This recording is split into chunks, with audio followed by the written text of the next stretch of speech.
বুধবারে শুভ ফল পেতে আপনাদের জন্য বেশ কয়েকটি টোটকা আজকে বলবো। বুধবার হচ্ছে বুধ গ্রহের বার। এই বুধবারে কিন্তু অনেক শুভ কাজ হয়ে থাকে, শুভ বার বলে ধরা হয়। বুধবার দিনকে পূর্ব ও পশ্চিমে যাত্রা করা ভালো।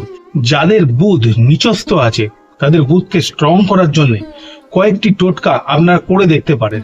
মঙ্গলবার রাত্রে জলে কিছু মুগ ভিজিয়ে রাখবেন। বুধবার দিনকে সকালবেলা সেইটিকে পশুদেরকে খাইয়ে দেবেন বা গরুকে খাইয়ে দেবেন। সেই মুখকে নিজেদের পকেটে সবসময় একটা রূপোর টুকরো রাখবেন।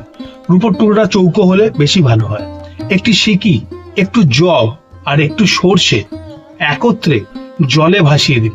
অবশ্যই সকালবেলা করবেন, আর স্রোতযুক্ত জল হলে খুব ভালো হয়। নিজের পছন্দসই খাবার খান, নিজের রুচি বোধ মেনে কিন্তু খাবার খাবেন। যারা আমার ভিডিওটি দেখছেন অবশ্যই সাবস্ক্রাইব করবেন আমার চ্যানেলটিকে, ফেসবুক আমাকে ফলো করবেন এবং লাইক দিতে ভুলবেন না। নমস্কার।